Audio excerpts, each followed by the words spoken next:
Mi hijo me arrancó todo en un juzgado. La mansión donde lo crié, mis nietos, mi dignidad. Recuerdo sus palabras como si las escuchara ahora mismo. Loca, nunca más los vas a ver. Se rió en mi cara mientras el juez fallaba a su favor. Yo, que dejé mi juventud criándolo, que me rompí la espalda trabajando para que no le faltara nada, terminé expulsada de mi propia casa por mi propio hijo. Firmé los papeles con las manos temblando, recogí 2 maletas con lo poco que me permitieron llevar, y salí de esa casa de $18 millones sin voltear atrás. Todos pensaron que estaba acabada. Mi nuera me miraba con desprecio. Mis nietos ni siquiera pudieron despedirse de mí. El abogado de mi hijo me dio 24 horas para desalojar, 24 horas para borrar 60 años de vida. No tenía a dónde ir. Mis amigas me ofrecieron sus sofás con lástima en los ojos. Mis hermanas me llamaban llorando, sin poder creer lo que había pasado. Pero yo recordé un lugar. El viejo rancho de mi difunto esposo, ese pedazo de tierra polvoriento que todos habían olvidado, en las afueras de San Luis Potosí. Nadie lo quería. Mi hijo ni siquiera lo mencionó en el juicio. Para él era un terreno sin valor, con una casa vieja que se caía a pedazos. Manejé 5 horas con las lágrimas secándose en mi cara. Cuando llegué, el lugar estaba peor de lo que recordaba. Polvo por todas partes, telarañas, el olor a abandono. Me senté en el piso de la cocina y lloré hasta quedarme sin fuerzas. Fue entonces cuando lo vi. Detrás del viejo fogón de leña había una irregularidad en la pared. Mis dedos temblaron cuando encontré el cofre escondido. Un cofre de metal oxidado con un candado digital que parecía completamente fuera de lugar en esa casa antigua. No tenía nada que perder. Marqué los números de mi fecha de nacimiento. El candado se abrió con un clic. Adentro había una carta con la letra de mi esposo, esa letra que no veía hacía 15 años. Si estás leyendo esto, mi amor, es porque llegó la hora de la verdad. Sigue mi historia hasta el final y comenta la ciudad desde donde me estás viendo para saber qué tan lejos ha llegado mi relato. Me llamo Rosa María Contreras y tengo 67 años. Sé que no parezco el tipo de mujer que terminaría viviendo esta pesadilla, pero aquí estoy, con las manos todavía temblando mientras sostengo esta carta que cambió todo. Déjame contarte quién era yo antes de que mi propio hijo me destruyera. Me casé con Fernando cuando tenía 21 años. Él era un hombre trabajador, de esos que se levantan antes del sol y regresan cuando las estrellas ya brillan. Vendía maquinaria agrícola, viajaba por todo el país. Yo me quedaba en casa, primero en un departamento pequeño en Monterrey, después en casas cada vez más grandes a medida que el negocio crecía. Tuve a mi hijo Diego cuando tenía 23. Fue un embarazo difícil. Estuve en reposo 6 meses. Fernando trabajaba tanto que casi no lo veía. Yo crié a Diego prácticamente sola. Le daba de comer, lo bañaba, me desvelaba cuando tenía fiebre, iba a todas las juntas escolares, a todos los partidos de fútbol. Fernando proveía el dinero, pero yo proveía todo lo demás. Nunca me quejé. Así eran las cosas en mi generación. Los hombres trabajaban afuera, las mujeres trabajábamos adentro, pero trabajábamos igual de duro, eso te lo puedo asegurar. Cuando Diego tenía 7 años, Fernando tuvo un accidente. Un camión lo golpeó en la carretera a Guadalajara. Estuvo en coma 3 semanas. Los doctores me dijeron que se preparara para lo peor. Yo no dormí en todo ese tiempo. Rezaba, lloraba, negociaba con Dios. Le prometí que si Fernando vivía, yo sería la mejor esposa del mundo. Fernando sobrevivió, pero quedó con dolores crónicos en la espalda. Ya no podía viajar como antes. Entonces hice lo que tenía que hacer. Aprendí el negocio. Empecé a acompañarlo a las reuniones, a tomar notas, a entender cómo funcionaba todo. Cuando él no podía levantarse de la cama, yo iba a las citas. Al principio los clientes se reían. Una mujer vendiendo maquinaria agrícola en los años 80. Pero yo aprendí rápido.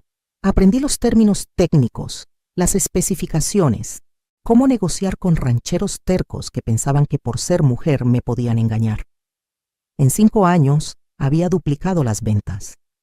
Fernando se recuperó lo suficiente para volver a trabajar, pero yo ya era parte esencial del negocio. Trabajábamos juntos y mientras tanto seguía siendo mamá. Preparaba el desayuno a las 5 de la mañana, llevaba a Diego a la escuela, trabajaba todo el día, regresaba a hacer la cena, ayudaba con la tarea, lavaba la ropa. No sé ni cómo lo hacía. El cuerpo se acostumbra cuando no tienes alternativa. Diego creció mimado, no voy a mentir. Era nuestro único hijo. Después del embarazo difícil que tuve con él, los doctores me dijeron que no podría tener más. Entonces, volcamos todo en él. Le dimos todo lo que pedía. La mejor escuela privada, clases de inglés, de natación, campamentos de verano en Estados Unidos. Cuando cumplió 15, Fernando le regaló un carro. Yo le dije que era demasiado, pero Fernando insistió. Es nuestro único hijo, Rosa María. Merece lo mejor. Quizás ahí empezó todo. Quizás le dimos tanto que nunca aprendió el valor de las cosas, o el valor de las personas que se sacrificaban por él. Diego estudió administración en el Tecnológico de Monterrey. Fiestas, viajes, novias. Nosotros pagábamos todo. Se graduó sin honores, pero se graduó. Fernando ya estaba pensando en retirarse, en dejarle el negocio a Diego. Yo tenía mis dudas. Diego nunca había mostrado mucho interés en trabajar. Prefería la vida fácil, pero era nuestro hijo. ¿Qué más podíamos hacer? Entonces Diego conoció a Vanessa, una mujer de la Ciudad de México, 15 años menor que él. Bonita, no voy a negarlo, pero con una mirada que nunca me gustó. Fría, calculadora. Desde el primer día que la vi, supe que esa mujer solo veía pesos y propiedades. Se lo dije a Fernando. Esa muchacha no lo quiere, quiere lo que tenemos. Fernando me dijo que estaba siendo injusta, que estaba celosa porque mi hijo ya era un hombre. Quizás tenía razón. Quizás yo no quería soltar a mi niño. Pero el tiempo me dio la razón de la peor manera posible. Se casaron en una boda carísima en Cancún. 300 invitados, una playa privada, banda en vivo, fuegos artificiales. Nosotros pagamos todo. $150,000 en una sola noche. Vanessa quería impresionar a sus amigas de la capital, y Diego se lo permitía todo. Es su día especial, mamá, me decía cuando yo sugería algo más modesto. Fernando y yo le regalamos el enganche para una casa bonita en San Pedro Garza García, el mejor vecindario de Monterrey. Otros $200,000. Vanessa ni siquiera dijo gracias apropiadamente, solo comentó que había esperado algo en una zona todavía mejor. Al año nació mi primer nieto, Sebastián. Me enamoré de ese bebé desde el segundo en que lo vi. Tenía los ojos de Diego cuando era niño. Quise estar ahí todo el tiempo, ayudar a Vanessa como mi mamá me había ayudado a mí. Pero Vanessa no me dejaba. Contrató a una nana de tiempo completo, una muchacha uniformada que prácticamente vivía en su casa. Cuando yo llegaba a visitar, Vanessa me trataba como visita, no como abuela. Media hora, 1 hora máximo, y ya estaba buscando excusas para que me fuera. Diego no decía nada. Había cambiado. El niño dulce que yo había criado se había convertido en un hombre que hacía todo lo que su esposa ordenaba. Vanessa se cansa fácil con el bebé. Mamá, es mejor que vengas menos seguido. Esas palabras me rompieron el corazón, pero me aguanté. No quería causar problemas. 2 años después nació Valentina, mi nieta, otra bebé hermosa, y otra vez el mismo patrón. Yo rogaba por tiempo con mis nietos, rogaba, ¿te imaginas? Una abuela rogando por abrazar a sus propios nietos. Vanessa permitía las visitas solo cuando le convenía, cuando necesitaba niñera gratis. Rosa María, ¿puedes venir mañana? Tengo cita en el salón y la nana tiene el día libre. Yo corría a su casa, feliz de estar con Sebastián y Valentina, aunque fuera solo por unas horas. Los abrazaba, jugaba con ellos, les leía cuentos, pero en cuanto Vanessa regresaba, me despachaba.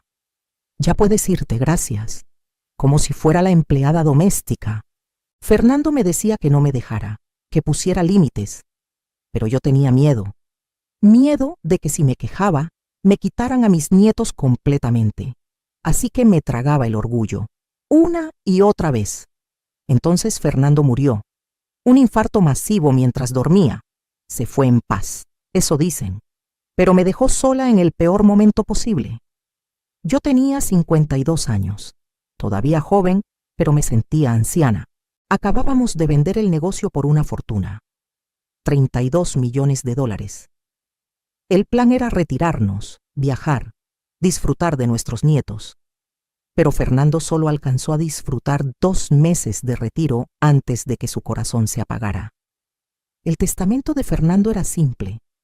Me dejaba todo a mí: la casa, el dinero, las inversiones. En el documento decía claramente que yo tenía control absoluto y que a mi muerte todo pasaría a Diego. Era lo normal, lo lógico. Yo era su esposa de 30 años. Había trabajado hombro a hombro con él para construir ese patrimonio. Diego recibiría su herencia eventualmente, pero cuando yo ya no estuviera. Vanessa no lo tomó bien. Recuerdo el día que se leyó el testamento en la oficina del notario. Su cara se puso roja. Sus manos apretaron el bolso hasta que los nudillos se pusieron blancos. Diego intentaba calmarla, pero ella estaba furiosa. ¿Y nosotros qué? ¿Tenemos que esperar a que te mueras para recibir lo que le corresponde a Diego? Así me habló, frente al abogado, frente a todos. Yo intenté explicarle que ellos no iban a pasar necesidades, que yo los iba a ayudar siempre, que eran mi única familia, pero la decisión final de todo es mía, agregué, como debe ser. Ese fue mi error. Decir esas palabras, afirmar mi derecho. Desde ese día Vanessa se convirtió en mi enemiga declarada. Y lentamente, muy lentamente, convirtió a mi hijo en mi enemigo también. Al principio fueron cosas pequeñas, llamadas que Diego no me devolvía, invitaciones a comidas familiares que se cancelaban a último minuto. Vanessa siempre tenía una excusa, que los niños estaban enfermos, que tenían otros planes, que estaban muy ocupados. Yo compraba regalos para mis nietos y Vanessa los recibía con indiferencia. No debiste haberte molestado, Rosa María. Los niños tienen demasiados juguetes ya. Nunca me llamaba suegra, y mucho menos mamá. Siempre Rosa María, como si fuera una conocida lejana. Yo intentaba acercarme a Diego, hablar con él a solas. Pero él siempre estaba apurado, distraído. Después hablamos, mamá. Ahorita estoy ocupado. Ese después nunca llegaba. En el primer aniversario de la muerte de Fernando, organicé una misa. Quería que fuera algo íntimo, familiar. Invité a Diego, Vanessa y los niños.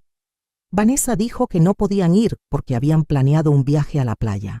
Un viaje, en el aniversario de la muerte de su suegro. Diego no dijo nada. No me defendió. Solo mandó un mensaje. Lo siento, mamá.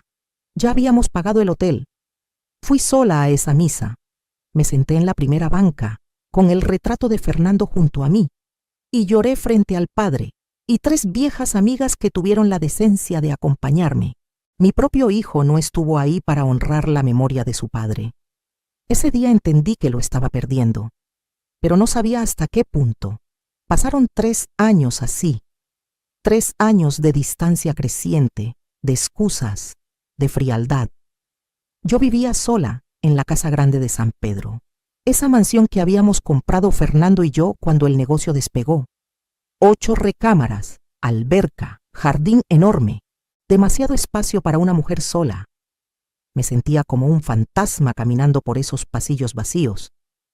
Intenté llenar el vacío con actividades, clases de yoga, grupos de lectura, trabajo voluntario, pero nada quitaba el dolor de la ausencia de mi hijo y mis nietos.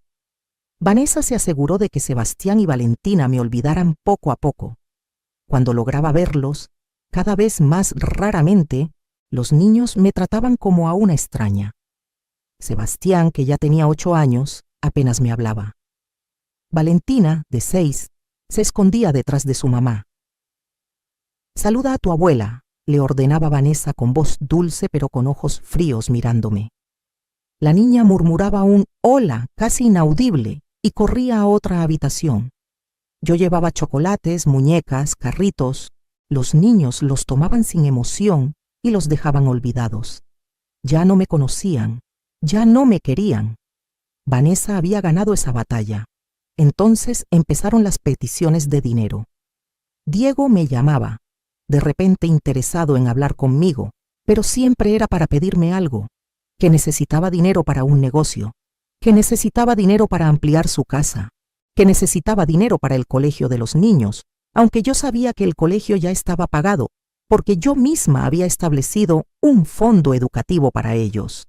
Yo le daba el dinero, siempre se lo daba, porque era mi hijo, porque pensaba que si lo ayudaba económicamente, me dejaría estar cerca de él y de mis nietos. ¡Qué tonta fui! El dinero desaparecía, y Diego también, hasta la siguiente vez que necesitaba más. En 5 años, le di casi $3 millones.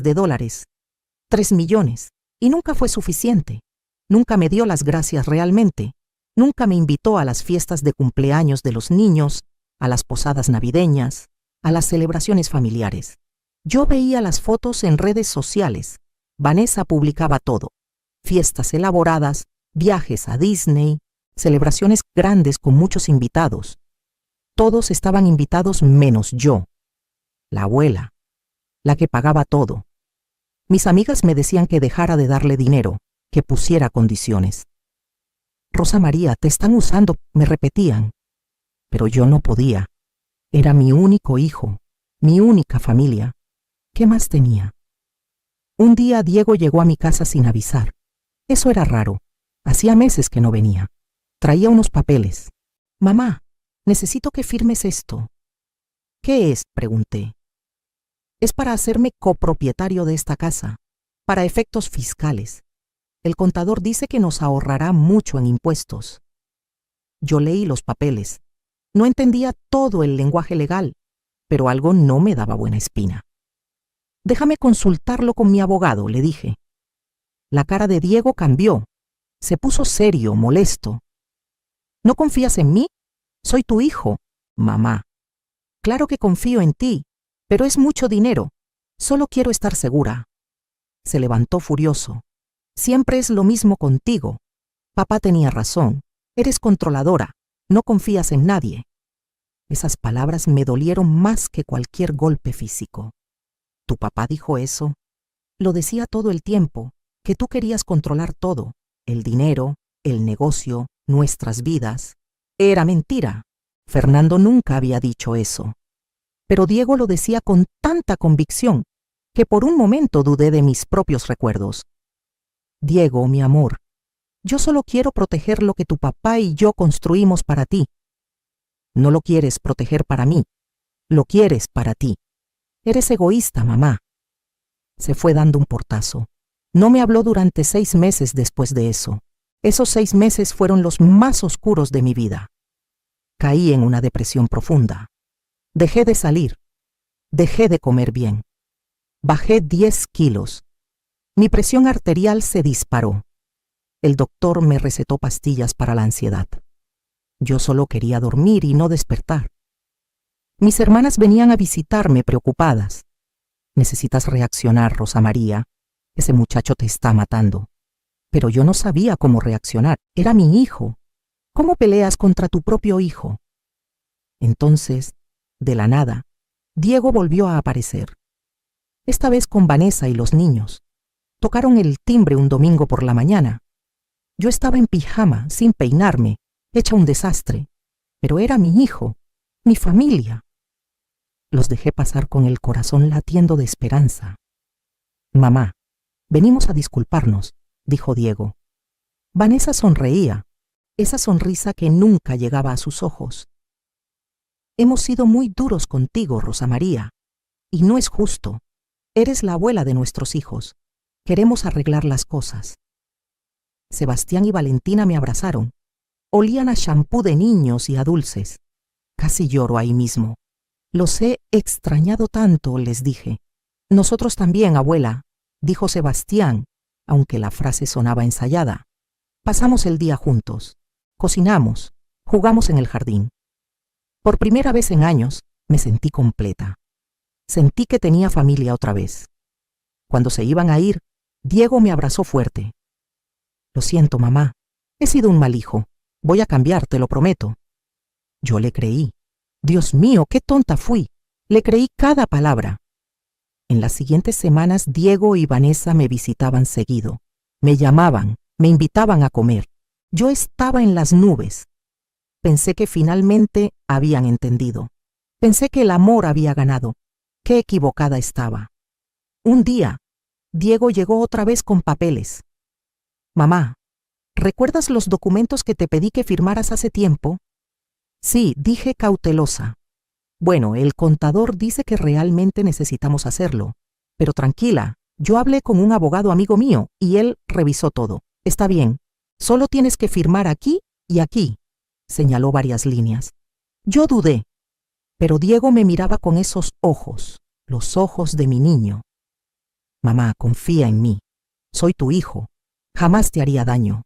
Esto es solo para proteger tu patrimonio, para que cuando ya no estés, no haya problemas legales. Es por tu bien. Vanessa agregó con voz suave. Rosa María, nosotros solo queremos cuidarte. Eres familia. Familia. Esa palabra fue mi perdición. Firmé.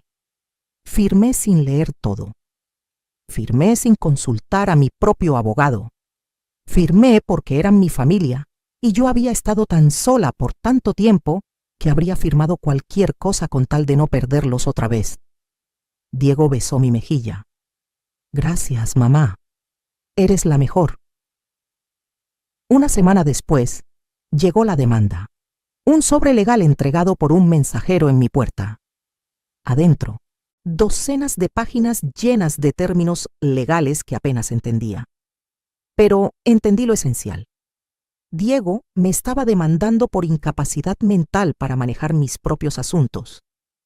Alegaba que yo sufría de demencia senil, que estaba tomando decisiones financieras irresponsables, que era un peligro para mí misma. Y como evidencia, presentaba los documentos que yo había firmado, documentos que, según su abogado, probaban que yo no entendía lo que firmaba. Me había tendido una trampa. Mi propio hijo me había tendido una trampa. Contraté a un abogado, el mejor que encontré, el licenciado Ramírez, un hombre serio, de unos 60 años, con décadas de experiencia. Le mostré todo. Él revisó los papeles que había firmado y negó con la cabeza. Señora Contreras, estos documentos básicamente le dan a su hijo poder sobre todas sus propiedades, y al firmarlos sin representación legal, su hijo puede argumentar que usted no estaba en sus facultades mentales. Pero yo estoy perfectamente bien, dije desesperada. Lo sé, pero vamos a tener que probarlo en corte. Y su hijo tiene buenos abogados. Esto va a ser difícil. ¿Difícil cómo? Él está pidiendo custodia total de sus bienes. Quiere que lo nombren su tutor legal. Básicamente, quiere declarar que usted no puede cuidar de sí misma. No podía respirar. ¿Puede hacer eso? Con los documentos que firmó, y si consigue algunos testimonios a su favor, sí, puede. ¿Qué testimonios? El licenciado Ramírez suspiró. Probablemente va a traer gente que diga que usted se comporta de manera extraña, que olvida cosas, que está deprimida. Y perdone que se lo diga así, señora Contreras, pero usted ha estado deprimida, ha estado aislada. Eso no ayuda a su caso. Tenía razón. Yo misma le había dado municiones a Diego. Mi depresión, mi aislamiento, mi soledad.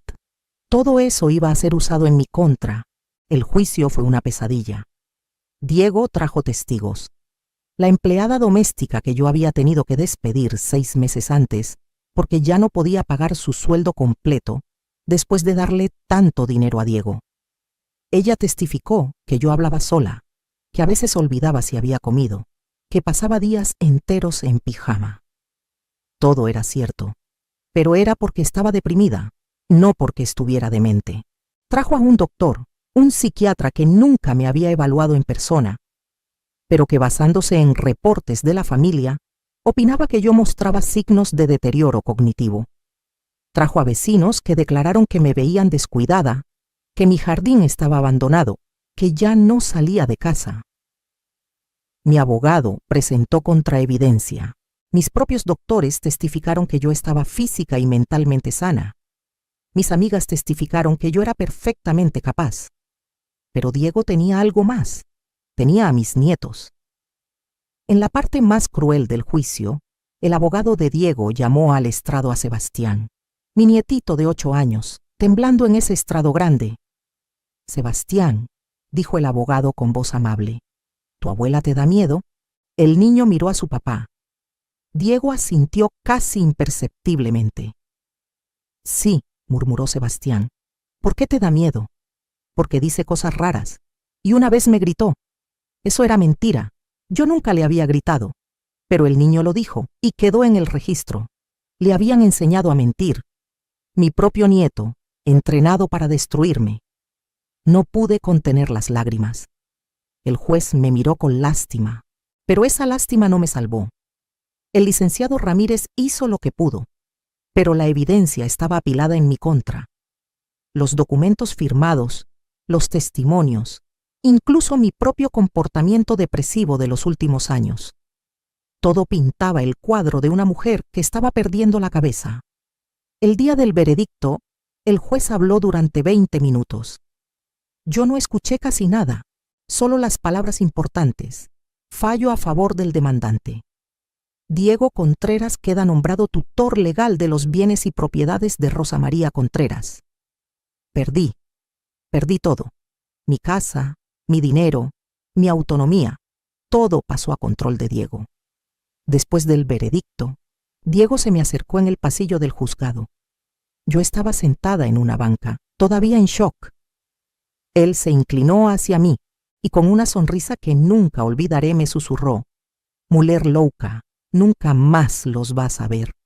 Así me llamó, mujer loca, su madre, la mujer que lo había parido, criado, amado incondicionalmente. Vanessa estaba detrás de él, sonriendo también. Habían ganado. Tenían la mansión de $18 millones. Tenían acceso a todas mis cuentas bancarias. Tenían todo y yo no tenía nada. El juez me dio 72 horas para desalojar la propiedad. 72 horas para empacar mi vida. Diego contrató guardias de seguridad para ayudarme a mudarme. En realidad, estaban ahí para asegurarse de que no me llevara nada de valor. Yo empaqué ropa, fotos, algunos recuerdos de Fernando. Intenté llevarme unas joyas que Fernando me había regalado en nuestro 20º aniversario. El guardia me detuvo. Eso queda aquí, señora. Órdenes del señor Contreras. Son mis joyas. Mi esposo me las regaló. Lo siento, señora. No puedo dejarla llevarse nada de valor. Me quitaron hasta los recuerdos. 2 maletas. Eso fue todo lo que pude sacar de esa casa donde había vivido 15 años. Bajé las escaleras por última vez. Pasé junto a la sala donde habíamos celebrado tantas Navidades, junto al comedor donde Fernando y yo habíamos brindado por nuestro aniversario número 30. Todo perdido. En la puerta Vanessa me esperaba. Rosa María, espero que entiendas que esto no es personal. Es solo que Diego y yo sabemos administrar mejor el dinero que tú. Cuando seas más grande y realmente necesites cuidados, estaremos ahí para ti. Más grande. Tenía 62 años y estaba perfectamente bien, pero para ellos yo ya era una inútil. ¿Y mis nietos? Pregunté con la voz quebrada. ¿Podré verlos? Vanessa se rió. Fue una risa suave pero cruel. No creo que sea buena idea. Los niños están confundidos con todo esto. Mejor les damos espacio. Quizás en unos años, cuando estén más grandes. Años. Quería que pasaran años sin ver a mis nietos. Sebastián tendría 12, 13 años para entonces. Valentina 10. Ya no me conocerían para nada. Subí a mi carro viejo, un Honda que tenía desde hacía 10 años, y que afortunadamente estaba a mi nombre desde antes del juicio. Arranqué y manejé sin rumbo por horas. No tenía a dónde ir. Pensé en ir con una de mis hermanas, pero la vergüenza era demasiado grande. Pensé en rentar un departamento, pero Diego ahora controlaba mi dinero. Tendría que pedirle permiso para cada peso que gastara. Entonces recordé el rancho, el viejo rancho de Fernando en las afueras de San Luis Potosí, ese pedazo de tierra que habíamos comprado hacía casi 30 años, cuando Fernando soñaba con retirarse al campo. Habíamos construido una casa pequeña ahí, muy básica. Pero después el negocio creció, compramos la mansión en Monterrey y el rancho quedó olvidado. Yo iba cada 2 o 3 años solo para verificar que todo siguiera en pie. Diego nunca mostró interés en ese lugar. En el juicio ni siquiera se mencionó. Supongo que para él no valía la pena pelear por un terreno polvoriento con una casa vieja, pero ese terreno estaba a mi nombre desde antes de casarme con Fernando. Era herencia de mi padre.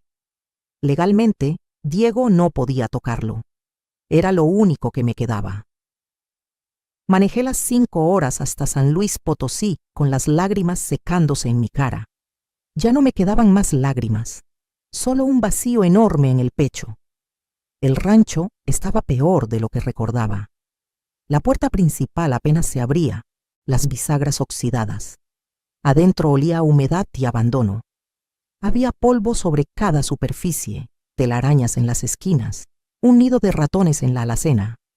La electricidad funcionaba, milagrosamente. Al menos tendría luz. El agua también corría, aunque salía marrón al principio. Dejé mis 2 maletas en el piso y me senté ahí mismo, en la sala vacía. No tenía muebles, no tenía comida, no tenía nada. Me quedé sentada hasta que oscureció. No tenía fuerzas ni para levantarme. ¿Qué iba a hacer? ¿Vivir así el resto de mis días? Sola en esta casa destartalada, sin familia, sin propósito. Pensé en terminar con todo. No voy a mentir. Esa noche, sentada en el piso frío, pensé que sería más fácil simplemente dejarlo ir. Dejar todo. Pero no lo hice. Algo en mí, un último vestigio de orgullo quizás, se rehusaba a darles esa satisfacción. Me levanté. Tenía hambre. Fui a la cocina a ver si encontraba algo comestible. No había nada, por supuesto, pero mientras buscaba en las alacenas noté algo extraño. El viejo fogón de leña que Fernando había instalado hacía décadas estaba ligeramente separado de la pared. Nunca antes había notado eso. Me acerqué. Detrás del fogón había una irregularidad en la pared, como si alguien hubiera quitado algunos ladrillos y luego los hubiera vuelto a poner sin mucho cuidado. Empujé el fogón con lo que me quedaba de fuerza. Se movió más fácil de lo esperado, como si alguien lo hubiera diseñado para moverse. Detrás había un hueco en la pared, y dentro del hueco, un cofre metálico. Mi corazón empezó a latir rápido. Saqué el cofre. Era pesado. Tenía un candado digital, uno de esos candados electrónicos modernos que parecían completamente fuera de lugar en esa casa vieja. ¿Qué hacía esto aquí? ¿Cuándo lo había puesto Fernando? No tenía idea del código. Intenté mi fecha de cumpleaños por impulso, sin ninguna esperanza real. 08051957. El candado emitió un pitido y se abrió. Adentro había una carta doblada, con la letra inconfundible de Fernando. Esa letra que había visto en miles de documentos de negocios, en tarjetas de cumpleaños, en notas de amor escondidas en mi bolsa. Mis manos temblaban tanto que casi no podía abrir la carta. La desdoblé y leí. Mi querida Rosa María, si estás leyendo esto, es porque ya no estoy contigo. Y es porque llegó la hora de la verdad. Hay cosas que nunca te dije, mi amor. Cosas que guardé para protegerte. Pero ahora que me he ido, necesitas saber. Seguí leyendo la carta de Fernando con el corazón latiéndome tan fuerte que podía escucharlo en mis oídos. Rosa María, mi amor, conozco a nuestro hijo mejor de lo que crees. Sé que tiene un corazón débil. Sé que es fácilmente influenciable. Y sé que cuando yo ya no esté, habrá personas que intentarán manipularlo para quitarte lo que es tuyo. Por eso hice preparativos que nunca te mencioné. Perdóname por guardarte secretos, pero era necesario. Cuando vendimos el negocio, no invertí todos los 32 millones como tú creías. Invertí 22 millones en las cuentas que conoces, pero 10 millones los puse en otro lugar. Un lugar seguro que solo tú puedes acceder. Me tuve que sentar 10 millones. Fernando había escondido 10 millones de dólares. El dinero está en una cuenta en las Islas Caimán, continuaba la carta. Está a tu nombre, bajo tu apellido de soltera. Gutiérrez, Rosa María Gutiérrez. Nunca nadie pensará en buscar ahí porque todos te conocen como Contreras. Los documentos están en este cofre, debajo de esta carta. También hay una tarjeta de débito vinculada a esa cuenta. El PIN es la fecha de nuestro primer beso. ¿La recuerdas? 15 de febrero de 1975, 150275. Por supuesto que la recordaba. Había sido en el Parque Fundidora bajo un árbol de mezquite. Fernando tenía 19 años y yo 17. Estaba tan nervioso que casi se tropieza con sus propios pies antes de besarme. Seguí leyendo. Pero hay más, mi amor, mucho más. Este rancho que todos creen que no vale nada, tiene un secreto. ¿Recuerdas que hace 5 años vinieron unos ingenieros a hacer estudios de suelo? Te dije que era para un proyecto de conservación ambiental. Mentí. Eran geólogos. Encontraron litio, una cantidad enorme de litio debajo de esta tierra. En ese momento el litio no valía tanto, así que no hice nada con esa información. Pero ahora, con los carros eléctricos y la tecnología de baterías, este terreno vale una fortuna. Literalmente. Hice que tasaran la propiedad discretamente el año pasado. 120 millones de dólares. Ese es el valor estimado de los depósitos de litio en nuestro rancho. Nuestro rancho Rosa María, el que está a tu nombre desde siempre, el que heredaste de tu padre. Diego no puede tocarlo. Vanessa no puede tocarlo. Nadie puede tocarlo. Es tuyo. 120 millones. No podía procesar esa cantidad. En este cofre también están los reportes geológicos, los documentos de tasación y los contactos de 3 compañías mineras internacionales que ya me hicieron ofertas preliminares. Si decides vender, cualquiera de ellas te pagará en efectivo. Si decides no vender y solo recibir regalías por la extracción, podrías estar recibiendo entre 5 y 8 millones de dólares al año durante los próximos 20 años. Me estaba mareando. Esto no podía ser real. Y hay una última cosa. Mi amor. Diego no lo sabe, pero yo sí sabía cómo era realmente. Los últimos 2 años de mi vida, sospeché que me estaba robando del negocio. Contraté a un investigador privado. Resultó que tenía razón. Diego desviaba dinero a cuentas personales, falsificaba facturas, hacía tratos por debajo de la mesa. Tengo toda la evidencia. Está en el sobre amarillo dentro de este cofre. Si alguna vez Diego te traiciona, si alguna vez intenta quitarte lo que es tuyo, usa esta evidencia. Puedes enviarlo a la cárcel por fraude, malversación de fondos y evasión fiscal. Los crímenes prescriben en 15 años. Todavía estás a tiempo. Perdóname por dejarte con esta carga, mi amor. Perdóname por no haber sido más duro con nuestro hijo cuando debí serlo. Pero no te dejé indefensa. Tienes recursos. Tienes poder. Úsalos si necesitas. Te amo. Siempre te amé. Y desde donde esté, seguiré cuidándote. Tuyo por siempre, Fernando. Lloré. Lloré como no había llorado en años. Pero esta vez no eran lágrimas de tristeza. Eran de alivio, de amor, de gratitud hacia el hombre que incluso después de muerto seguía protegiéndome. Revisé el contenido del cofre. Todo estaba ahí. Los documentos bancarios de las Islas Caimán. La tarjeta de débito. Los reportes geológicos con mapas detallados mostrando exactamente dónde estaban los depósitos de litio. contratos preliminares de 3 compañías, una canadiense, una australiana y una china, todos ofreciendo cantidades obscenas de dinero. Y el sobre amarillo. Lo abrí.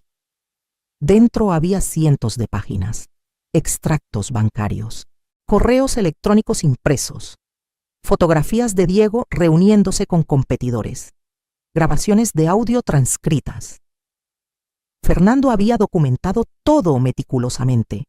Con esta evidencia, Diego no solo perdería todo lo que me había quitado, iría a la cárcel. Esa noche no dormí. Me quedé despierta planeando. Por primera vez en años, mi mente estaba clara. La depresión, la niebla, el cansancio, todo había desaparecido. Tenía un propósito. A la mañana siguiente, fui al pueblo más cercano. Encontré un café con internet. Usando la información que Fernando me había dejado, accedí a la cuenta en las Islas Caimán. Ahí estaban. $10.400.000, intactos, ganando intereses durante 5 años. Casi me desmayo ahí mismo en el café. La señora que atendía me preguntó si me sentía bien. Perfectamente bien, le dije, y era cierto. Me sentía mejor que nunca. Pero no podía apresurarme. Diego era listo. Vanessa era lista. Si de repente aparecía con dinero, sospecharían. Necesitaba un plan. Pasé la siguiente semana viviendo en el rancho, arreglándolo poco a poco. Compré muebles baratos en tiendas de segunda mano. Limpié, pinté, me vestía con ropa vieja. Manejaba mi Honda destartalado. A cualquiera que me veía, parecía exactamente lo que Diego quería que todos pensaran. Una mujer mayor, venida a menos, viviendo con lo mínimo. Contraté a un abogado en la Ciudad de México, uno que no tenía ninguna conexión con Monterrey. Le di la mitad de la evidencia que Fernando había recopilado sobre Diego. Necesito que investigue más, le dije. Quiero saber todo lo que ha hecho desde que mi esposo murió hasta ahora. El abogado, el licenciado Mendoza, era un hombre serio de unos 50 años. Esto va a tomar tiempo y dinero. Tengo ambos, le dije. Sus ojos se abrieron cuando vio la transferencia de $200.000 a su cuenta. Tómese todo el tiempo que necesite, pero quiero cada detalle. También contraté a un investigador privado, una mujer, la licenciada Patricia Vega, especialista en casos de fraude familiar. Quiero saber todo sobre mi nuera Vanessa, le dije. ¿De dónde vino? ¿Qué hacía antes de conocer a mi hijo? Si tiene deudas, amantes, secretos, todo. Patricia era buena, muy buena. En 3 semanas me trajo un reporte de 100 páginas. Resultó que Vanessa tenía sus propios secretos. Había estado casada antes, algo que nunca le había dicho a Diego.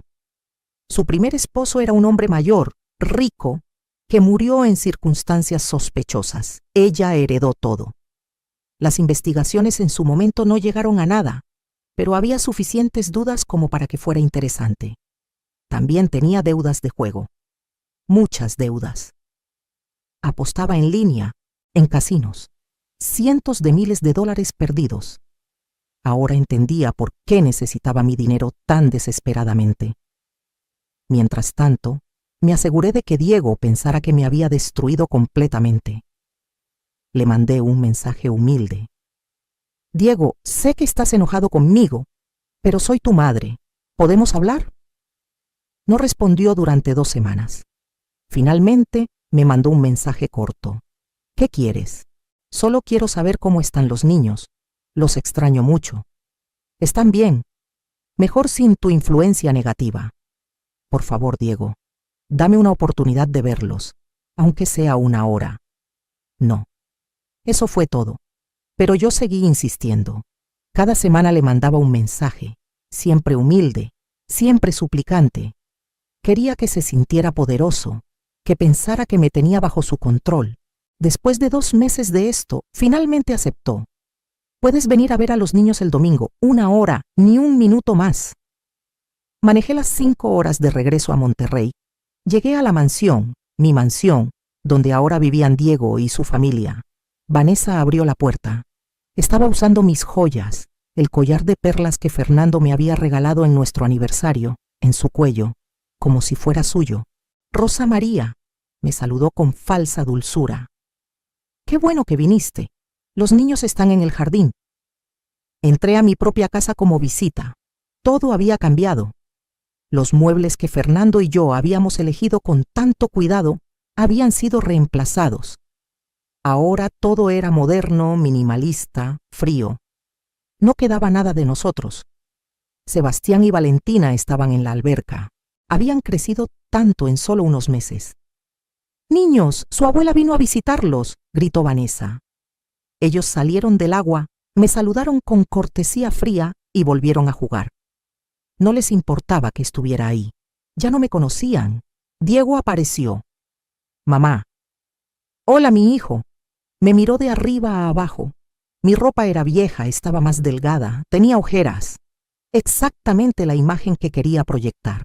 «Te ves terrible». «He tenido días difíciles». «Bueno, eso pasa cuando no sabes administrarte». Se rió. Realmente se rió de mi sufrimiento. Vanessa se unió a él en el patio. Se tomaron de la mano. Una pareja unida contra la vieja loca. «¿Cómo está tu situación económica?», preguntó Diego. «Difícil», mentí. «El dinero que me asignas apenas me alcanza para lo básico. Me estaba dando 5,000 pesos al mes. Una miseria. Antes yo le daba millones y ahora él me daba limosnas». «Quizás deberías conseguir un trabajo», sugirió Vanessa. «¿A mi edad?», dije haciéndome la ofendida. «Nunca es tarde para ser productiva, Rosa María». Diego agregó: «Además, te haría bien. Te sacaría de esa casa horrible donde vives ahora». «Es lo único que tengo», dije con voz quebrada. «Ese rancho feo. Nadie lo quería. Por eso me lo dejaron». Diego sonrió. «Exacto, nadie lo quiere. Ni siquiera vale la pena venderlo. Pero bueno, al menos tienes un techo. Si supieran que bajo sus pies había más de 100 millones de dólares en litio». Pasé mi hora con los niños. Intenté jugar con ellos, pero me ignoraban. Estaban demasiado entretenidos con sus iPads carísimos, sus juguetes importados. Todo comprado con mi dinero. Cuando me iba, Diego me detuvo en la puerta. «Mamá, necesito que entiendas algo. Esto que pasó fue por tu bien. No eras capaz de cuidar de ti misma». «Lo sé», dije sumisa. «Solo quiero que me dejes ver a mis nietos de vez en cuando». «Lo voy a pensar, pero necesitas demostrar que has cambiado, que puedes ser responsable». «Haré lo que sea», le dije, y lo decía en serio. Haría lo que fuera, pero no lo que él pensaba. Los siguientes 3 meses seguí con mi actuación. La abuela pobre, abandonada, viviendo en un rancho destartalado. Mientras tanto, el licenciado Mendoza y la licenciada Vega seguían investigando y encontraron oro. Bueno, encontraron más mierda de la que incluso Fernando había documentado. Diego no solo había robado del negocio cuando Fernando estaba vivo, había seguido robando después. Del dinero que ahora controlaba de mi herencia, había desviado casi 2 millones de dólares a cuentas en el extranjero. Estaba cometiendo fraude activo, pensando que yo nunca lo descubriría. Vanessa, por su parte, había usado mi dinero para pagar sus deudas de juego. Había tomado casi 1 millón de dólares de las cuentas que supuestamente estaban siendo administradas responsablemente para mí, y los había perdido en casinos en línea. Tenía toda la evidencia, extractos bancarios, transferencias, todo, pero esperé. Necesitaba el momento perfecto. Ese momento llegó en Navidad. Diego me invitó a la cena de Nochebuena. Estaba sorprendida. ¿En serio? Sí, mamá. Es Navidad. Y los niños preguntaron por ti.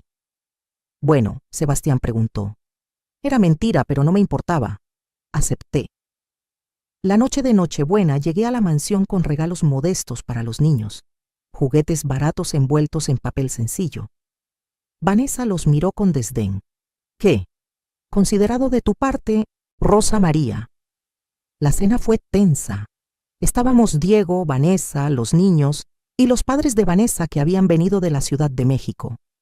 Gente presumida, hablando de sus viajes, sus propiedades, su dinero. dinero que en gran parte venía de lo que me habían robado. Después de la cena, Diego anunció: «Familia, tengo noticias importantes».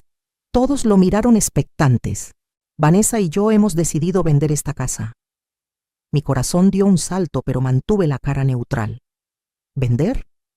Sí, es demasiado grande para nosotros. Y honestamente los impuestos son ridículos. Encontramos una casa mejor en Houston. Nos vamos a mudar a Estados Unidos. Pero, ¿y los niños? ¿Y la escuela? Allá tendrán mejor educación, mejor futuro. Ya está decidido. Me estaba quitando hasta la posibilidad de ver a mis nietos. Si se iban a Estados Unidos, probablemente nunca los volvería a ver. ¿Cuándo? En 3 meses. La casa ya tiene compradores. Nos ofrecieron 20 millones, es un buen trato. Vendiendo mi casa, la casa que Fernando y yo compramos, por 20 millones cuando valía mínimo 25. Y ese dinero también desaparecería en las manos de Diego y Vanessa. Me parece maravilloso, dije con voz temblorosa. Ustedes merecen lo mejor. Diego sonrió satisfecho. Pensó que había ganado completamente. Esa noche, cuando regresé al rancho, hice una llamada. Licenciado Mendoza, es hora. Proceda con todo. ¿Está segura, señora Contreras? Completamente segura. Muy bien. Mañana presentamos las demandas y avisamos a las autoridades. Perfecto. ¿Y la otra cosa que le pedí? También está lista. Las 3 compañías mineras tienen sus ofertas actualizadas. La mejor es la de la compañía canadiense. $135 millones por los derechos de extracción, más regalías del 3% sobre todas las ventas durante 25 años. 135 millones. Más de lo que Fernando había estimado. Acepto la oferta. Prepare los contratos. ¿Se hará algo más? Sí, quiero que la noticia se haga pública. Quiero que salga en todos los periódicos de negocios. Quiero que todos sepan que Rosa María Contreras acaba de cerrar un trato de $135 millones. Mendoza se rió. Va a ser un placer, señora. La noticia salió 3 días después. Primera plana en El Financiero, en Forbes, México, en todos los medios de negocios. Rosa María Contreras, heredera del imperio de maquinaria agrícola Contreras, cierra trato millonario por derechos mineros. Litio descubierto en propiedad familiar vale más de $130 millones. Había fotos mías, actualizada, ya no la mujer demacrada de hace unos meses.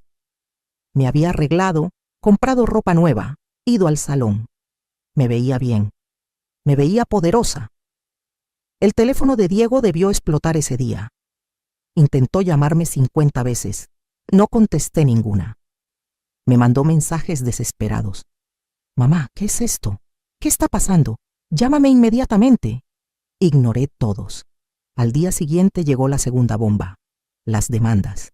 La Fiscalía General presentó cargos criminales contra Diego Contreras por fraude, malversación de fondos, evasión fiscal y robo. Contra Vanessa Martínez de Contreras por complicidad en fraude y lavado de dinero. Las noticias también cubrieron eso. Hijo de magnate acusado de robar millones a su propia madre. Los detalles eran jugosos. Los medios los devoraron. Diego llamó otra vez. Esta vez contesté. «Mamá, ¿qué hiciste?» Su voz sonaba histérica. «Hola, Diego. ¿Cómo estás?» «¿Cómo estoy? Me están acusando de crímenes. Hay policías en mi casa». «Ah, sí, eso». Mi voz era calma, fría. «Encontré evidencia de que me has estado robando, por años. Así que hice lo que tenía que hacer». «Eso es mentira. Yo nunca».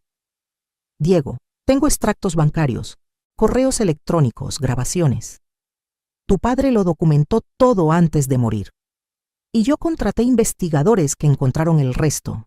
Está acabado». Silencio del otro lado. Luego, «Mamá, por favor, podemos arreglar esto. Devolveré el dinero, todo. Por favor, retira los cargos». ¿Retiro los cargos? Como cuando tú me retiraste mi casa, mi dignidad, mis nietos. «Mamá, me llamaste loca, Diego. Me quitaste todo. Me humillaste en un juzgado. ¿Y ahora quieres misericordia? Por favor, piensa en los niños, Sebastián y Valentina. ¿Quieres que crezcan sin padre? Esas palabras me dolieron, pero me había preparado para esto. Yo crecí sin mi hijo, Diego. Tú me quitaste esa relación. Ahora tú sabrás lo que se siente. Colgué. Lloré después de eso. No voy a mentir, porque por más que me hubiera traicionado seguía siendo mi hijo. Pero las lágrimas se secaron rápido. Había más trabajo que hacer. Presenté una demanda civil también, para recuperar todo lo que Diego me había quitado. La mansión, el dinero, todo. Mi nuevo abogado, el mejor litigante de Monterrey, argumentó que el juicio original había sido ganado con evidencia fraudulenta, que Diego había manipulado testigos, incluyendo a sus propios hijos, que yo nunca había estado mentalmente incapacitada. Presentó evaluaciones psicológicas nuevas, hechas por los mejores doctores del país. Todos certificaron que yo estaba perfectamente bien, mejor que bien, de hecho. El juez que había fallado originalmente a favor de Diego se vio obligado a revisar el caso. Con la nueva evidencia de fraude criminal, no tuvo opción. Revirtió su decisión. La tutela legal de Diego sobre mí fue revocada. Todas las propiedades volvieron a mi nombre. Diego intentó apelar, pero su abogado renunció. Aparentemente, Diego ya no podía pagar sus honorarios. Todo su dinero estaba congelado por las investigaciones criminales. Vanessa también fue abandonada por su abogado. Sus padres, esa gente presumida de la cena de Navidad, de repente no contestaban sus llamadas. Qué rápido se van los amigos cuando el dinero desaparece. El juicio criminal tardó 6 meses. Yo asistí a cada audiencia. Me sentaba en primera fila, bien vestida, con la cabeza en alto. Diego no podía mirarme a los ojos. Vanessa lloraba constantemente, pero eran lágrimas falsas. Yo las conocía bien. La evidencia era abrumadora. Los fiscales presentaron todo lo que Fernando había documentado, más lo que mis investigadores habían encontrado. Extractos bancarios mostrando transferencias ilegales. Correos electrónicos donde Diego y Vanessa planeaban cómo administrar mejor mi dinero, que en realidad significaba robarlo. Testimonios de empleados bancarios que confirmaban las transacciones sospechosas. El contador de Diego testificó a cambio de inmunidad. Confirmó que Diego le había ordenado falsificar documentos para el juicio original contra mí, que le había pagado al psiquiatra para que dijera que yo estaba demente sin siquiera evaluarme, que todo había sido un plan elaborado para quedarse con mi fortuna. El momento más satisfactorio fue cuando llamaron a declarar a Sebastián, mi nieto, ahora de 9 años.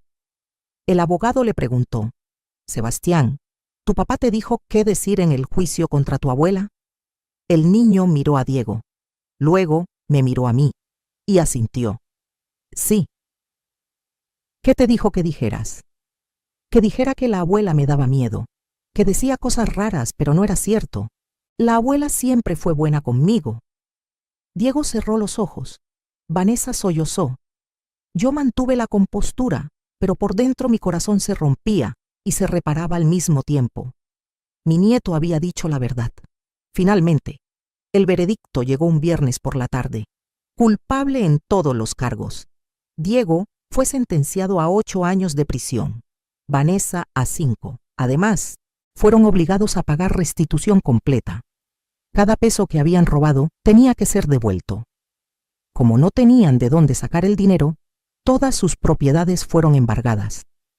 La casa en Houston que habían comprado con mi dinero, los carros de lujo, las joyas, incluyendo mi collar de perlas que Vanessa había usado tan orgullosamente. Todo subastado para pagarme. Cuando salí del juzgado ese día, los reporteros me rodearon. «Señora Contreras, ¿cómo se siente?» «Justificada», dije simplemente. «¿Tiene algo que decir a su hijo?» Pensé en eso, miré a las cámaras. Le digo lo mismo que él me dijo a mí: las acciones tienen consecuencias. Y la familia no es una excusa para el abuso. Esa noche me quedé en un hotel de 5 estrellas en Monterrey. Pedí servicio a la habitación. Una copa de vino tinto, el favorito de Fernando. Brindé sola. «Lo logramos, mi amor», le dije al aire. «Nos defendimos». La mansión volvió a ser mía, pero cuando entré a verla después de recuperarla legalmente, me di cuenta de que ya no la quería. Estaba llena de recuerdos amargos ahora. Diego creciendo ahí. Las traiciones planeadas entre esas paredes. No, ya no era mi hogar. La puse en venta. Se vendió en 3 semanas por $24 millones. Buen precio. Doné 2 millones a organizaciones que ayudan a adultos mayores víctimas de abuso familiar. Ojalá existieran cuando yo necesitaba ayuda. El resto lo invertí sabiamente. Con los 135 millones del trato de litio, más los 24 de la casa, más los 10 que Fernando había guardado, tenía casi $170 millones. Más dinero del que jamás había soñado tener. Decidí quedarme en el rancho, pero no en la casa vieja. Contraté arquitectos y construí una casa nueva, hermosa, moderna pero acogedora, con grandes ventanales que daban al campo, con un jardín enorme lleno de flores, con una biblioteca donde podía leer en paz, con cuartos de huéspedes para cuando mis hermanas vinieran a visitarme. Tardó 1 año en construirse. Durante ese año viajé. Fui a todos los lugares que Fernando y yo habíamos planeado visitar, pero nunca pudimos. París, Roma, Tokio, Machu Picchu. Llevé su foto conmigo a cada lugar. Mira, mi amor, lo logramos. Estamos aquí. La gente probablemente pensaba que estaba loca. Esa señora mayor hablándole a una fotografía. No me importaba. Cuando regresé a México, la casa estaba terminada. Me mudé con ayuda de mis hermanas. Ellas no podían creer todo lo que había pasado. Rosa María, eres una guerrera, me decía mi hermana Lupita. Siempre lo fuiste, agregaba mi hermana Carmen. Solo que ahora el mundo lo sabe. Establecí una rutina. Me levantaba temprano. Tomaba café en el patio viendo el amanecer. Hacía yoga. Leía. Pintaba. Algo que siempre había querido aprender. Cocinaba para mí misma, experimentando con recetas nuevas. Invitaba a amigas a pasar el fin de semana. Donaba generosamente a causas que me importaban. Vivía. Realmente vivía, por primera vez en décadas. Los niños fueron otro asunto. Sebastián y Valentina quedaron bajo custodia temporal de los padres de Vanessa, mientras Diego y Vanessa cumplían sus sentencias. Yo solicité derechos de visita. Los abuelos maternos se opusieron al principio, pero mi abogado fue persuasivo. La señora Contreras no hizo nada malo. De hecho, fue la víctima. No pueden castigarla quitándole a sus nietos. El juez estuvo de acuerdo. Me concedió visitas supervisadas al principio. 1 vez al mes. Era doloroso. Los niños estaban confundidos, lastimados. Su mundo había explotado. ¿Por qué papá y mamá están en la cárcel?, me preguntó Valentina en nuestra primera visita. ¿Por qué eres tú la culpable, abuela?, agregó Sebastián con rabia. Eso dolió, pero entendía. Para ellos yo era la mala. Yo había destruido su familia. Voy a contarles la verdad, les dije. Pero van a tener que escuchar toda la historia. Pueden hacer eso. Durante meses lentamente les conté todo. De manera apropiada para su edad, pero honesta. Cómo su papá me había quitado mi casa. Cómo había robado dinero. Cómo me había llamado loca y me había alejado de ellos. Al principio no me creían, pero con el tiempo, especialmente Sebastián, que ya era más grande, empezó a recordar cosas. Las veces que escuchó a su mamá hablando mal de mí. Las veces que su papá le dijo qué decir en el juicio. Las piezas empezaron a encajar. Lo siento, abuela, me dijo Sebastián un día, con lágrimas en los ojos. Yo dije mentiras sobre ti. Lo sé, mi amor, pero no fue tu culpa. Eras un niño, te manipularon. ¿Me perdonas? Ya te perdoné desde el momento en que dijiste la verdad en el juicio. Lo abracé. Y por primera vez en años, mi nieto me abrazó de vuelta. Realmente. Valentina tardó más. Era más apegada a su mamá. Pero eventualmente, ella también empezó a ablandarse. Empezó a llamarme abuela en vez de señora. pequeños pasos. Después de un año de visitas supervisadas, el juez me concedió visitas sin supervisión. Los niños podían venir a quedarse conmigo los fines de semana. Los primeros fines de semana fueron tensos, pero gradualmente encontramos nuestro ritmo. Les enseñé a cocinar. Sebastián resultó tener talento para la repostería. Valentina amaba ayudarme en el jardín. Veíamos películas juntos, jugábamos juegos de mesa, hablábamos, realmente hablábamos.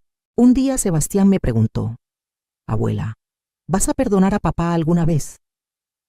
Era una pregunta que yo misma me había hecho muchas veces. No lo sé, mi amor, me lastimó mucho.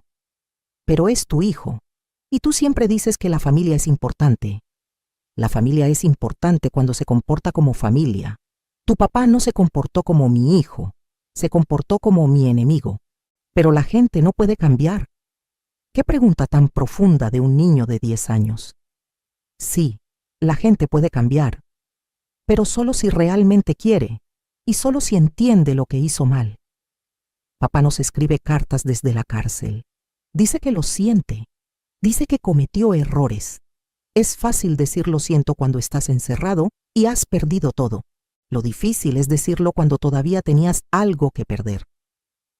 Diego escribía, no solo a los niños, también a mí.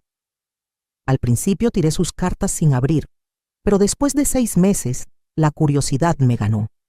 Abrí una. Mamá, sé que no tengo derecho a pedirte perdón. Sé que lo que hice fue imperdonable. Destruí todo. Te lastimé de maneras que nunca podré reparar. Vanessa y yo planeamos todo. Ella me convenció de que tú tenías demasiado dinero, que no lo necesitabas, que nosotros lo merecíamos más. Yo fui débil. Dejé que mi codicia me controlara. Dejé que ella me controlara. No estoy culpándola a ella, yo tomé las decisiones. Yo firmé los documentos. Yo mentí en el juzgado. Todo fue mi responsabilidad. Cada noche aquí pienso en ti, en cómo te crié, en todos los sacrificios que hiciste, en cómo trabajaste hasta el cansancio para darme todo. Y yo te pagué con traición. No espero que me perdones. No lo merezco. Solo quiero que sepas que lo siento. De verdad lo siento. Y que entiendo si nunca quieres volver a verme, Diego. Lloré leyendo esa carta, porque sonaba sincero, porque era mi hijo, y parte de mí todavía lo amaba a pesar de todo. Pero no le respondí. No todavía. Necesitaba tiempo. Vanessa también escribió, pero su carta era muy diferente. Rosa María, esto es tu culpa tanto como nuestra. Si hubieras sido más generosa desde el principio, nada de esto habría pasado. Pero no, tenías que controlarlo todo, tenías que tener el poder.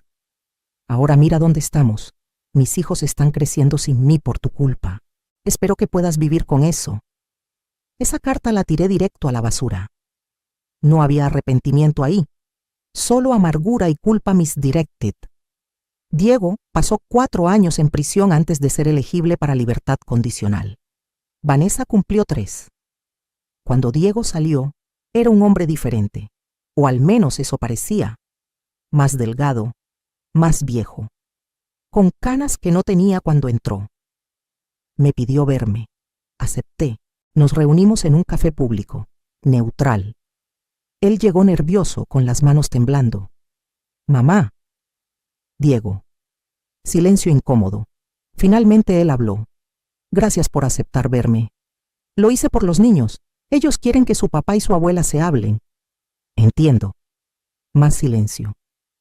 «Mamá, yo no sé ni por dónde empezar. Lo siento, no es suficiente». «No, no lo es. Lo sé, pero es todo lo que tengo. Lo siento. Por todo. Por traicionarte. Por lastimarte. Por ser un hijo horrible». Lo miré. Realmente lo miré. Vi el arrepentimiento en sus ojos, pero también vi años de dolor que nunca se borrarían completamente. «¿Por qué lo hiciste, Diego?». Esa es la pregunta que me ha atormentado. ¿Por qué? Él respiró profundo. Celos, resentimiento. Vanessa me llenó la cabeza con ideas de que tú me controlabas, de que papá te amaba más a ti que a mí, y yo le creí porque era más fácil que admitir la verdad. ¿Qué verdad? Que yo era un inútil, que nunca había logrado nada por mí mismo, que todo lo que tenía era porque ustedes me lo dieron. Eso me hacía sentir pequeño, y en vez de trabajar para ganarme mi propio éxito, decidí robarte el tuyo. Diego continuó. En la cárcel tuve mucho tiempo para pensar, para recordar. Recordé todas las veces que papá intentó enseñarme el negocio y yo no ponía atención. Todas las veces que tú trabajabas hasta tarde y yo me quejaba de que no estabas disponible para mí. Todas las oportunidades que me dieron y yo desperdicié. Era más fácil culparte a ti que aceptar mi propia mediocridad. Sus palabras eran duras, autocastigadoras. Parte de mí quería consolarlo, la parte que todavía era su madre, pero me contuve. ¿Y qué vas a hacer ahora? No lo sé. Nadie me quiere contratar, tengo antecedentes criminales. No tengo dinero, estoy viviendo en un cuarto rentado en una zona fea de la ciudad. Apenas sobrevivo con trabajos temporales. ¿Qué esperabas? Nada. No espero nada, mamá. Solo. Quería que supieras que lo siento, y que si algún día, quizás en muchos años, puedes perdonarme aunque sea un poco, estaría agradecido. Pero si no puedes, lo entiendo completamente. Me levanté para irme. Él se quedó sentado, derrotado. En la puerta del café me detuve. Me volteé. Diego. ¿Sí? Mamá. El perdón no es algo que se da de la noche a la mañana. Es algo que se gana, con acciones, no con palabras. Lo sé. Demuéstrame que has cambiado, no a mí, a tus hijos. Sé el padre que no pudiste ser mientras estabas obsesionado con robarme. Gánate su respeto, su confianza, y quizás, solo quizás, con el tiempo podamos reconstruir algo. Sus ojos se llenaron de lágrimas. ¿En serio? No te prometo nada, pero te doy una oportunidad. Una. No la desperdicies. No lo haré, te lo juro. Salí de ahí sin mirar atrás. No sabía si estaba haciendo lo correcto, pero tenía que intentarlo, por mis nietos, por la posibilidad, por pequeña que fuera, de tener algún tipo de familia otra vez. Los siguientes 2 años fueron de reconstrucción lenta. Diego consiguió un trabajo estable en una ferretería. No era glamoroso, pero era honesto. Rentó un departamento más decente. Empezó a ver a Sebastián y Valentina regularmente. Al principio las visitas eran tensas, pero gradualmente, padre e hijos empezaron a reconectarse. Yo lo observaba desde la distancia, vigilante, lista para cortar todo contacto si veía alguna señal de las viejas manipulaciones, pero no las vi. Diego era humilde con sus hijos, honesto, les contó sobre sus errores, les pidió perdón apropiadamente, no intentó culpar a nadie más. Eso me impresionó. Vanessa, por otro lado, salió de la cárcel sin haber aprendido nada. Intentó recuperar la custodia de los niños, pero ellos, ya mayores y más sabios, testificaron que no querían vivir con ella. Sebastián tenía 13 años. El juez escuchó su opinión. Valentina, de 11, dijo lo mismo. Vanessa perdió. La custodia legal fue otorgada a Diego, con visitas para Vanessa, pero los niños raramente aceptaban verla. Ella eventualmente se mudó de regreso a la Ciudad de México. Escuché que se volvió a casar, con otro hombre mayor, con dinero. Algunos patrones nunca cambian. En cuanto a mí, construí una vida que nunca imaginé. Fundé una organización sin fines de lucro para ayudar a adultos mayores que sufren abuso financiero por parte de sus familias. Es más común de lo que la gente piensa. Hijos, nietos, sobrinos que manipulan, roban, explotan a sus parientes mayores. Mi organización provee asesoría legal gratuita, apoyo psicológico y, en casos severos, financiamiento para demandas. En 5 años, ayudamos a más de 200 familias. Recuperamos casi 50 millones de pesos en activos robados. Enviamos a 23 abusadores a la cárcel. Cada caso me recordaba mi propia historia. y cada victoria me sanaba un poco más. También empecé a viajar más. Conocí a un grupo de mujeres increíbles, todas en sus 60 y 70, todas con sus propias historias de supervivencia. Viajábamos juntas, cruceros, tours culturales, aventuras. Me hice amiga de Dora, una argentina que había sobrevivido a un matrimonio abusivo de 40 años. De Patricia, una colombiana que había levantado un negocio desde cero después de que su familia la abandonara. De Elena, una española que había escapado de una secta religiosa. Éramos guerreras, todas nosotras, y nos entendíamos de una manera que nadie más podía. Sebastián y Valentina se convirtieron en mi alegría. Venían a quedarse conmigo en vacaciones. Sebastián, ahora un adolescente de 15 años, me ayudaba con la organización sin fines de lucro. Tenía un corazón grande y una mente afilada para los números. Abuela, creo que deberías invertir más en marketing digital, me decía. Hay muchas personas mayores que no saben que existen recursos para ayudarlos. Tenía razón. Contraté a una agencia de redes sociales. Las solicitudes de ayuda se triplicaron. Valentina, de 13, era mi jardinera oficial. Transformó el terreno alrededor de mi casa en un paraíso. Rosas, jacarandas, bugambilias, todo florecía bajo su cuidado. Las plantas son más fáciles que las personas, me decía. Las cuidas y crecen, no te traicionan. Me rompía el corazón que una niña tan joven ya hubiera aprendido esa lección. Pero también me enorgullecía su fortaleza. Mi relación con Diego mejoró lentamente, muy lentamente. No podíamos borrar el pasado. Las cicatrices estaban ahí, pero construimos algo nuevo. Algo basado en honestidad brutal en vez de expectativas ciegas. Él venía a cenar una vez al mes. Al principio apenas hablábamos, pero eventualmente empezamos a tener conversaciones reales. Él me contaba sobre su trabajo, sus desafíos.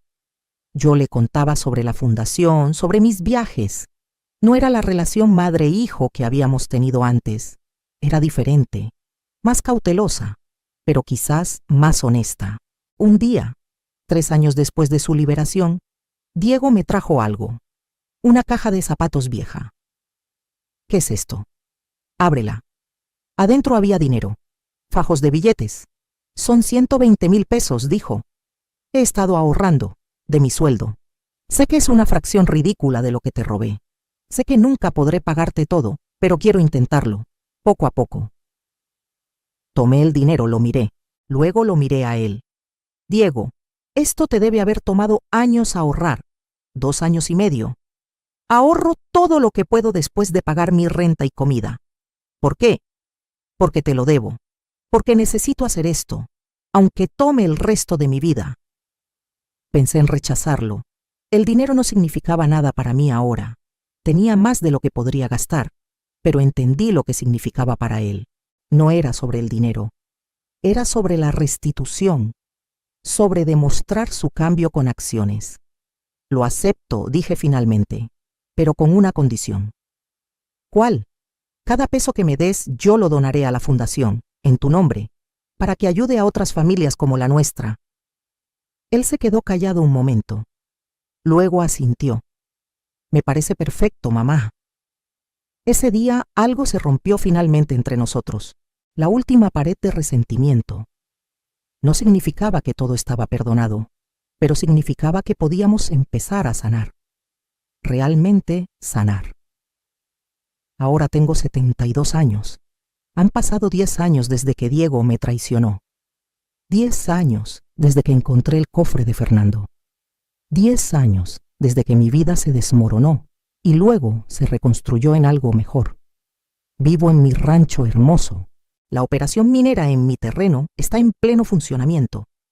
Cada mes recibo regalías sustanciales, más dinero del que jamás necesitaré. La mayoría lo dono, a mi fundación, a escuelas, a hospitales, a refugios para mujeres. Me da más alegría regalar dinero que acumularlo. Sebastián está en la universidad, estudiando Derecho. Quiere ser abogado especializado en Derecho Familiar, para ayudar a abuelas como tú, me dice. Me derrite el corazón. Valentina está en preparatoria planeando estudiar biología. Quiere ser botánica, mi pequeña jardinera. Diego sigue viviendo modestamente. Nunca se volvió a casar. Trabaja duro. Ahorra.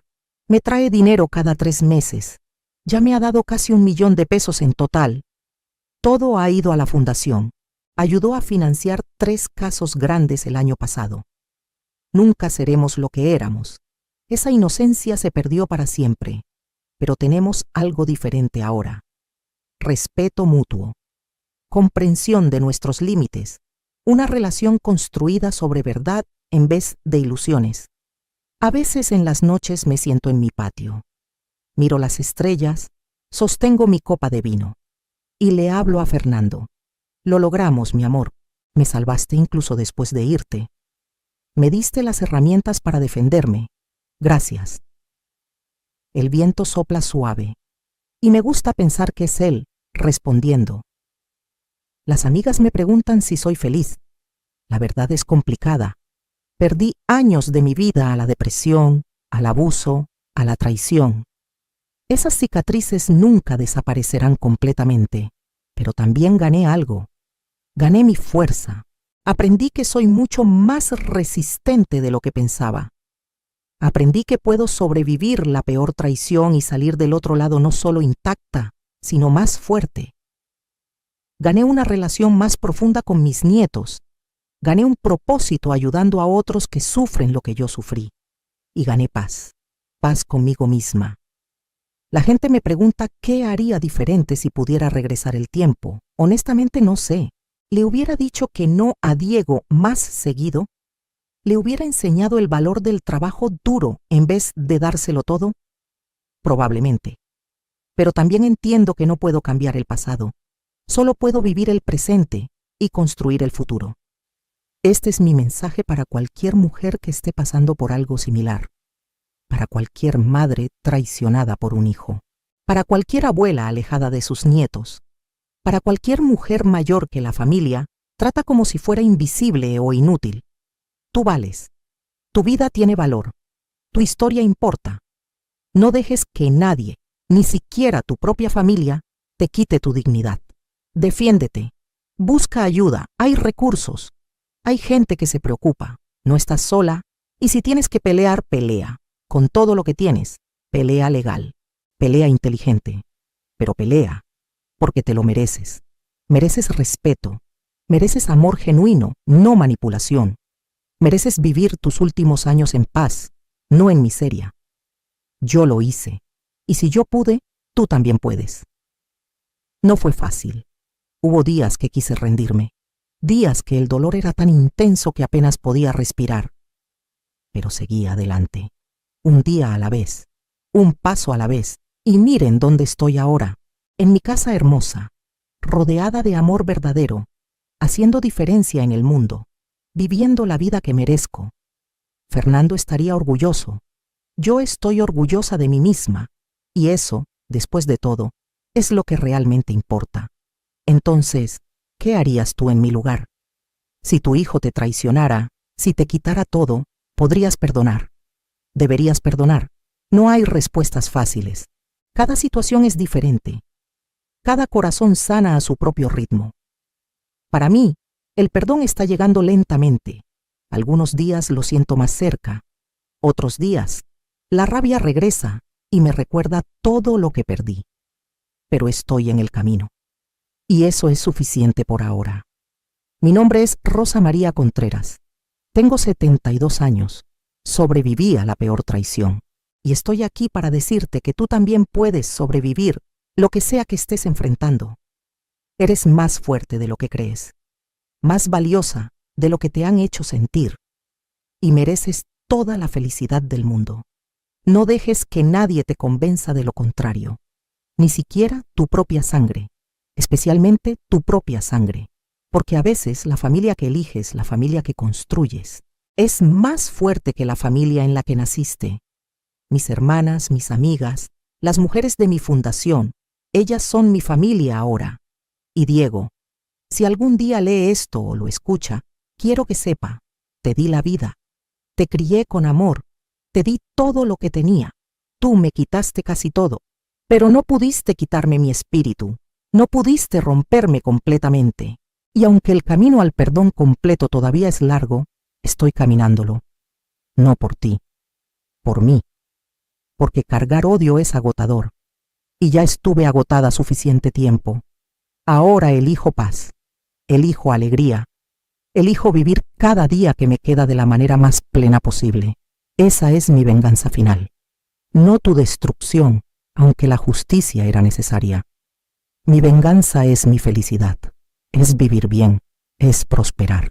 Es mostrarle al mundo que una mujer de mi edad, una mujer que fue traicionada y humillada, puede levantarse y construir algo hermoso de las cenizas. Entonces sí, mi hijo me procesó y ganó. Me quitó mi mansión. Me alejó de mis nietos. Me llamó loca y se rió de mi dolor. Pero huí al rancho olvidado. Encontré el cofre, leí la carta, descubrí la verdad. Y esa verdad me liberó, me dio poder, me dio justicia. Y finalmente me dio paz. Esta es mi historia. La historia de cómo perdí todo y lo recuperé todo. De cómo la traición más profunda me llevó al descubrimiento más grande. De cómo el amor de un esposo fallecido me salvó cuando más lo necesitaba. Y de cómo una mujer de 62 años, a quien todos habían desechado, demostró que nunca es tarde para pelear por lo que es tuyo. Nunca es tarde para encontrar tu fuerza. Nunca es tarde para vivir. Gracias por escuchar mi historia. Espero que te haya inspirado, consolado, o al menos entretenido. Y recuerda, no importa qué edad tengas, no importa qué tan oscura parezca la situación, siempre hay esperanza, siempre hay un camino. A veces ese camino está escondido detrás de un viejo fogón, esperando ser descubierto. Pero está ahí. Solo tienes que tener el coraje de buscarlo. ¿Qué harías en mi lugar? Comenta abajo. Me encantaría saber tus pensamientos, tus historias, tus experiencias. Porque todos tenemos batallas, todos tenemos cicatrices. Y compartir nuestras historias nos hace más fuertes. Nos recuerda que no estamos solos, que podemos sobrevivir, que podemos prosperar, que podemos, contra todo pronóstico, encontrar nuestro final feliz. Yo encontré el mío, y tú también puedes encontrar el tuyo.